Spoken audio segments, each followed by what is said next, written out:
Spot ലൈവിനെ പരിശോധിക്കുന്നത് കോഴിക്കോട് മുക്കത്ത് ഹോട്ടലിൽ നടന്ന മോഷണ കേസാണ്. മുക്കം അരീക്കോട് പാലത്തിന് സമീപം പ്രവർത്തിക്കുന്ന പുഴയോര ഹോട്ടലിലാണ് ഇന്നലെ പുലർച്ചെ മോഷണം നടന്നത്. ഹോട്ടലിൻ്റെ മുൻവാതിൽ തകർത്താണ് മോഷ്ടാക്കൾ അകത്ത് കയറിയത്. 5000-ലേറെ രൂപ നഷ്ടമായി. മോഷണത്തിൻ്റെ CCTV ദൃശ്യങ്ങൾ പുറത്തു വന്നിട്ടുണ്ട്. വിവരങ്ങളുമായി ഗുലാം നബി ആസാദ് ചേരുന്നു മുക്കത്ത് നിന്ന്. ആസാദ്, ഈ മുക്കത്ത് ചെറിയ ഇടവേളയ്ക്ക് ശേഷമാണ് വീണ്ടും ഇതുപോലുള്ള മോഷണ കേസുകൾ ഉണ്ടാകുന്നത്. ഈ CCTV ദൃശ്യങ്ങളിൽ നിന്ന് എന്താണ് മനസ്സിലാക്കാൻ കഴിയുന്നത്? ഒരാൾ മാത്രമാണോ ഈ മോഷണത്തിൽ ഈ കൃത്യത്തിൽ പങ്കെടുത്തിട്ടുള്ളത്, അതോ ഈ മോഷണ സംഘത്തിൽ കൂടുതൽ ആളുകളുണ്ടോ? നിലവിൽ നമുക്ക് ലഭിച്ച CCTV ദൃശ്യം പ്രകാരം ഒരാളാണ് ഈ മോഷണത്തിന് പങ്കെടുത്തത് എന്നാണ് തിരിച്ചറിയാൻ കഴിയുന്നത്. ഇന്ന് പുലർച്ചെ 4:30 മണിയോടുകൂടിയാണ് ഈ മോഷണം നടന്നത്. പുലർച്ചെ ഈ മുക്കം പാലത്തിന് സമീപത്തുള്ള പുഴയോരം ഹോട്ടലിന്റെ മുൻവശത്തെത്തിയ മോഷ്ടാവ് ഒന്ന് നിരീക്ഷിച്ചതിന് ശേഷം ഹോട്ടലിന്റെ മുൻവശത്തുള്ള ഡോർ തകർത്ത് അകത്ത് കയറുകയായിരുന്നു. അകത്ത് കയറിയതിനു ശേഷം ക്യാഷ് കൗണ്ടറിന്റെ ഭാഗത്തേക്ക് വന്ന് കൗണ്ടറുകളെല്ലാം പരിശോധിച്ചതിന് ശേഷം ഈ ക്യാഷ് കൗണ്ടറിന്റെ ലോക്ക് പൊട്ടിച്ച് അതിനകത്തു നിന്നുള്ള ക്യാഷ് പണം എടുക്കുകയാണ് ചെയ്തത്. കൂടാതെ ഈ ക്യാഷ് കൗണ്ടറിന്റെ മുകളിലുണ്ടായിരുന്ന ഭണ്ഡാരം ഉണ്ടായിരുന്നു, പാലിയേറ്റീവിനായി സഹായം നൽകുന്ന ഒരു ഭണ്ഡാരം, ആ ഭണ്ഡാരവും തകർത്ത് അതിനകത്തുള്ള പണവും ഇയാൾ മോഷ്ടിച്ചിട്ടുണ്ട്. ഈ ഹോട്ടലില് മറ്റ് സാധനങ്ങളൊന്നും മോഷണം പോയിട്ടില്ല എന്നാണ് നിലവിൽ ഇപ്പോൾ അറിയാൻ കഴിയുന്നത്. മുക്കം പോലീസിനെ വിവരം അറിയിച്ച് മുക്കം പോലീസ് സ്ഥലത്തെത്തുകയും മറ്റ് നടപടിക്രമങ്ങൾ ആരംഭിക്കുകയും ചെയ്തിട്ടുണ്ട്. ഫോറൻസിക് വിദഗ്ധർ ഉൾപ്പെടെ ഈ ഹോട്ടലിലെത്തി പരിശോധന നടത്തുമെന്നാണ് ഈ ഹോട്ടൽ ഉടമകൾ നമ്മളോട് പറഞ്ഞിരിക്കുന്നത്. ഇന്ന് രാവിലെ തൊട്ടടുത്ത കടയിലെ ജീവനക്കാരൻ കടയിലെത്തിയപ്പോഴാണ് ഈ ഹോട്ടലിന്റെ വാതിൽ തകർത്ത നിലയിൽ കണ്ടെത്തിയത്. തുടർന്ന് ഈ ജീവനക്കാരൻ ഹോട്ടൽ ഉടമയെ അറിയിക്കുകയായിരുന്നു. ഉടമയെ അറിയിച്ച തുടർന്ന് സ്ഥലത്തെത്തി നടത്തിയ പരിശോധനയിലാണ് വാതിൽ തകർത്തതും മോഷണം പോയതും ആയി അറിയുന്നത്. ഈ റമദാൻ നോമ്പ് കാലമായതിനാൽ അടച്ചിട്ട ഹോട്ടലായിരുന്നു. എന്നാൽ വരും കുറച്ച് ദിവസങ്ങൾ കൂടി മാത്രമാണ് റമദാൻ അവധിയുള്ളത്.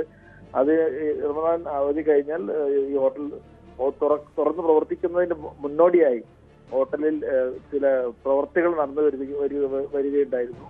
അതിനായി കഴിഞ്ഞ ദിവസം ഈ ഹോട്ടൽ തുറന്ന് ഈ പ്രവർത്തികൾ നടന്നുകൊണ്ടിരിക്കുന്ന സമയത്ത് ഈ പ്രവർത്തികൾക്കായി എത്തിയ തൊഴിലാളികൾക്ക് നൽകാനുള്ള 5000-ൽ കൂടുതലുള്ളൊരു പണമാണ് ആ ക്യാഷ് കൗണ്ടറിൽ ഉണ്ടായിരുന്നത്. ആ പണവും ഈ ഭണ്ഡാരത്തിലെ പണവുമാണ് നിലവിൽ മോഷണം പോയിരിക്കുന്നത്. തീർച്ചയായും ആസാദ്, ഇവിടെ കാര്യം നേരാണ്. ഒരു 5000 രൂപയെ നഷ്ടപ്പെട്ടുള്ളൂ. ചെറിയ മോഷണമാണ്, ചെറിയ തുക മാത്രമാണ് നഷ്ടപ്പെട്ടത്. പക്ഷേ എങ്കിൽ പോലും ഇങ്ങനെ തിരക്കുള്ള ഒരു സ്ഥലത്ത്, ഒരു ജംഗ്ഷനിലാണ് ഇതുപോലുള്ളൊരു മോഷണം നടക്കുന്നതും ഹോട്ടലിൽ. സ്വാഭാവികമായും ഈ പ്രതിയെ പിടികൂടണം, അല്ലെങ്കിൽ അവിടുത്തെ വ്യാപാരികളൊക്കെ വലിയ ആശങ്ക ഉണ്ടാകും. വ്യാപാരികൾക്ക് മാത്രമല്ല, നാട്ടുകാർക്ക്. കാരണം ഈ സമീപകാലത്ത് നമ്മുടെ സ്വർണത്തിനൊക്കെ ഇങ്ങനെ വില കൂടുന്നത് കൊണ്ട് മോഷ്ടാക്കളും പിടിച്ചുപറി സംഘങ്ങളും ഒക്കെ നാട്ടിലിപ്പോൾ വളരെ സജീവമായിട്ടുണ്ട്. ഈ പ്രതിയെ കണ്ടെത്താൻ കഴിയുമെന്ന പ്രതീക്ഷ പോലീസിനുണ്ടോ? സ്ഥിരം കുറ്റവാളികളെ കേന്ദ്രീകരിച്ച്, സ്ഥിരം മോഷ്ടാക്കളെ കേന്ദ്രീകരിച്ചാണോ അന്വേഷണം നടക്കുന്നത്? ടോം പറഞ്ഞതുപോലെ തന്നെ സംസ്ഥാന പാതയുടെ അരികിലുള്ള ഒരു കടയിലാണ് ഇന്ന് പുലർച്ചെ ഈ മോഷണം നടന്നിരിക്കുന്നത്. ഈ സംസ്ഥാന പാതയിൽ ഇടതടവില്ലാതെ വാഹനങ്ങൾ പോയിക്കൊണ്ടിരിക്കുന്ന ഒരു റോഡരികിലെ കടയിലാണ് ഇന്ന് മോഷണം നടന്നിരിക്കുന്നത്. അതും CCTV ദൃശ്യങ്ങൾ ഉൾപ്പെടെ കാണുമ്പോൾ ഈ മോഷ്ടാവ് തികച്ചും കൂളായിട്ടാണ്, ഒരു ഭയം കൂടാതെ വന്ന് ഈ ഡോർ തകർത്ത് അതിനകത്ത് കയറിയാണ് മോഷണം നടത്തിയിരിക്കുന്നത്. ഈ മോഷണത്തിന്റെ വിവരം അറിഞ്ഞ് വ്യാപാരി നേതാക്കൾ ഉൾപ്പെടെയുള്ള ആളുകൾ സ്ഥലത്തെത്തിയിരുന്നു.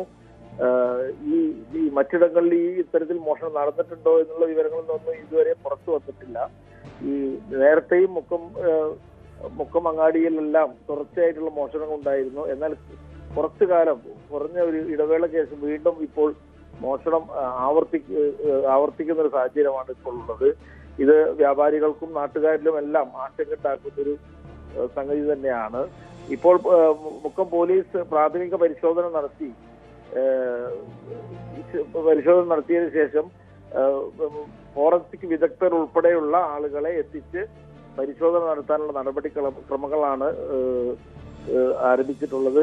കൂടാതെ ഹോട്ടലിൽ നിന്നും ലഭിച്ച CCTV ഫുട്ടേജും പരിശോധിച്ച് ആളെ തിരിച്ചറിയാനുള്ള നടപടികളും മുക്കം പോലീസ് ആരംഭിച്ചിട്ടുണ്ട്. ഇതാണ് നിലവിൽ ഇപ്പോൾ നടന്നുകൊണ്ടിരിക്കുന്നത്. അത് ഇനി തുറന്നു നടക്കുന്ന അന്വേഷണത്തിലാണ് പ്രതിയെ പിടികൂടാനാവുമെന്ന് തന്നെയാണ് പ്രതീക്ഷിക്കുന്നത്.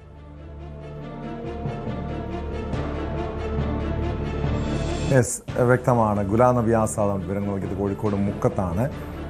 ഹോട്ടലിൻ്റെ വാതിൽ തകർത്ത് മോഷണം നടന്നത്. പ്രതിക്ക് വേണ്ടി പോലീസ് അന്വേഷണം ഊർജിതമാക്കിയിട്ടുണ്ട്. കൂടുതൽ വാർത്തകൾക്ക് News 18 Keralam YouTube channel subscribe ചെയ്യുക.